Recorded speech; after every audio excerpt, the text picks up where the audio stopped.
बच्चों, हम आपके सामने एक नया चैप्टर लेके आए हैं जेनेटिक्स का, principle of inheritance and variation. इसमें आनुवांशिकता और विविधता के सिद्धांत को हम आपको बताएंगे कि क्या होता है। यहाँ पर कुछ बेसिक टर्म दिए हुए हैं: जेनेटिक्स, इनहेरिटेंस, वेरिएशन। इनको जेनेटिक्स पढ़ने के पहले हम टर्म को जानें, और टर्म को जानने के बाद ही हम जेनेटिक्स की शुरुआत करें। प्रारंभ में हम कुछ यहाँ पर टर्म जेनेटिक्स, ये जेनेटिक्स है क्या? जेनेटिक्स जो है branch of science which deals with heredity and variation.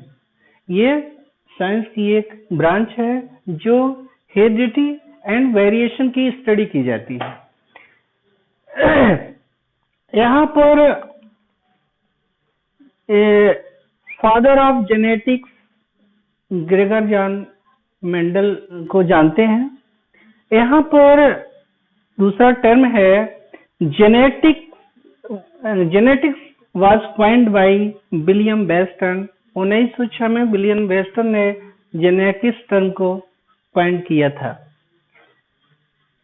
अब यहाँ पर दो वर्ड हैं जेनेटिक्स में, हेरिडिटी एंड वेरिएशन।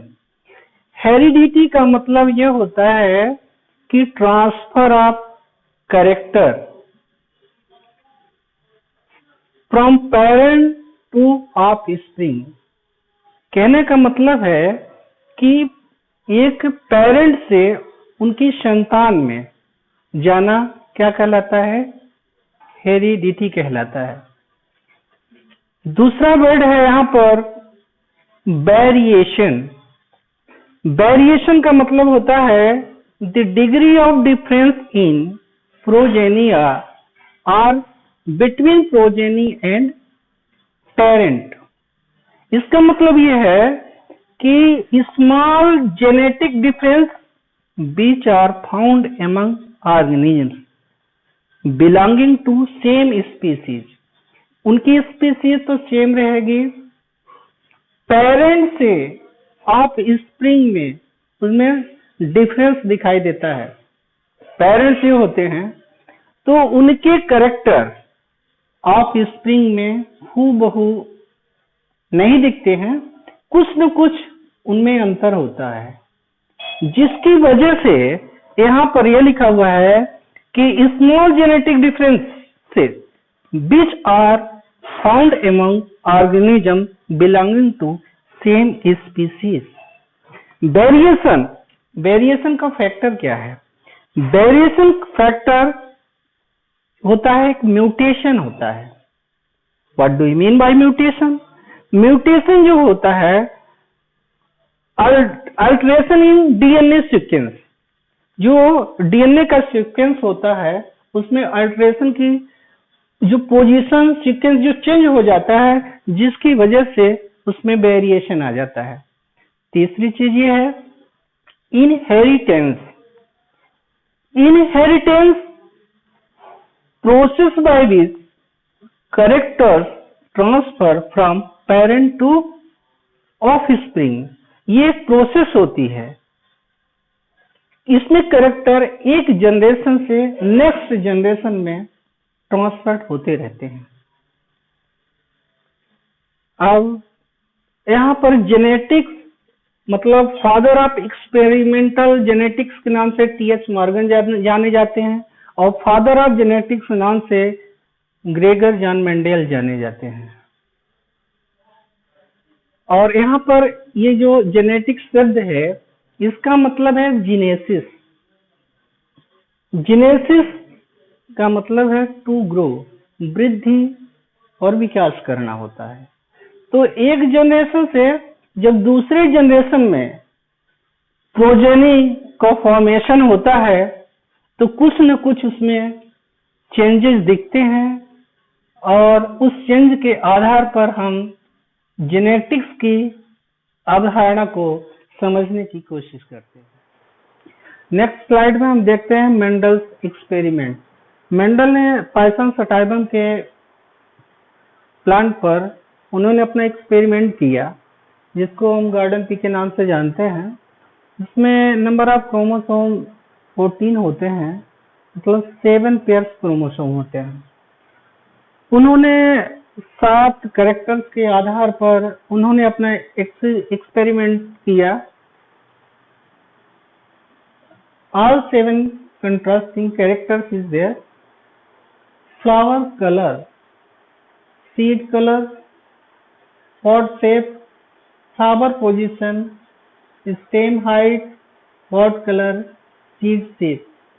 जो यहाँ पर ये स्ट्रक्चरल रूप से भी आपको दिखाई देता होगा कि फ्लावर का कलर है, जैसे रेड है, व्हाइट है, और भी कलर हो सकते हैं, कुछ डोमिनेंट भी हो सकते हैं, रिसेसिव भी हो सकते हैं।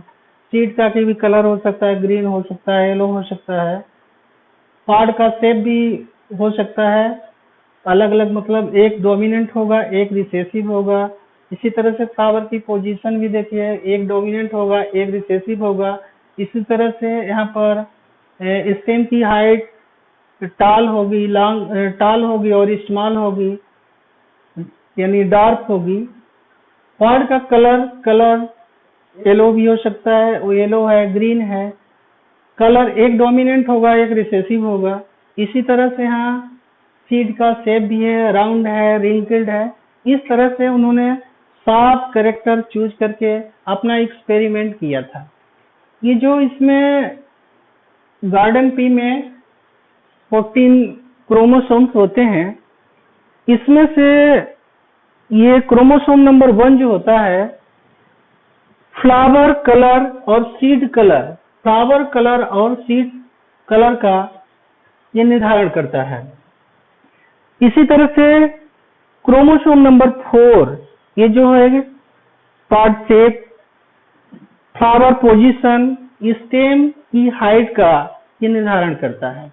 इसी तरह से क्रोमोसोम नंबर 5 जो होता है पार्ट कलर का डिटर्मिनेशन करता है।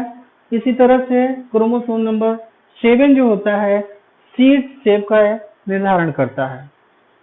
अब आइए हम चलते हैं, ये देखते हैं कि मेंडल ने मटर के पौधे का यूज क्यों किया था, कारण क्या था।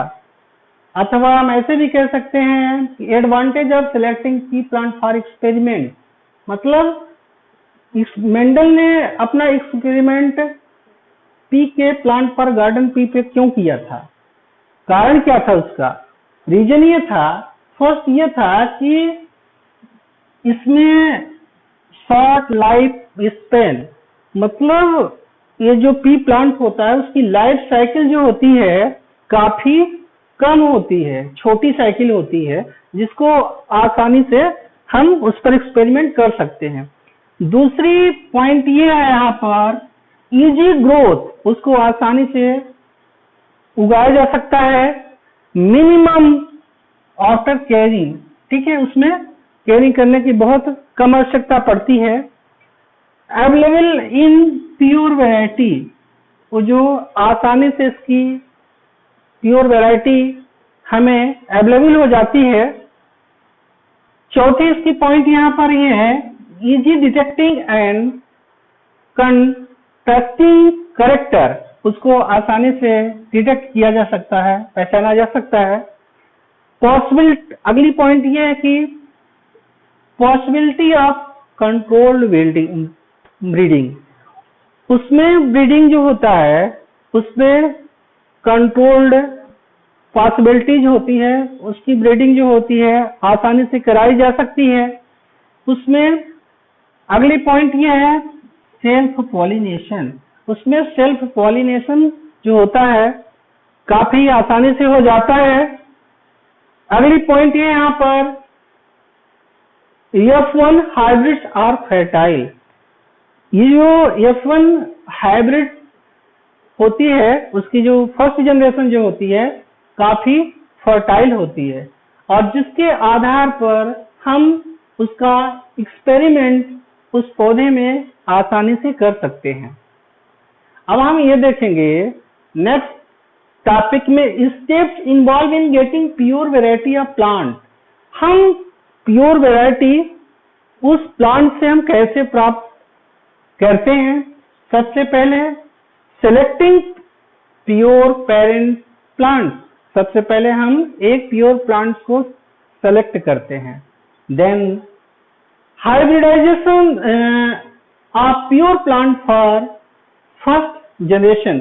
अब प्योर प्लांट्स को, ठीक है, उसमें जो पेरेंट्स होते हैं, पेरेंट प्लांट जो होते हैं, प्योर पेरेंट प्लांट, उसमें आपस में क्या करते हैं? हाइब्रिडाइजेशन करा देते हैं, क्रॉस करा देते हैं।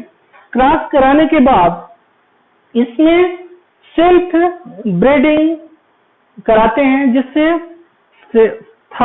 सेकंड और थर्ड जनरेशन प्राप्त होती है। जब थर्ड और सेकंड जनरेशन प्राप्त होती है तो इसी के आधार पर हम कह सकते हैं कि pure variety give rise to offspring having similar traits on self pollination. तो सेल्फ पॉलिनेशन से इस तरह से हम एक प्योर वैरायटी को प्राप्त कर सकते हैं।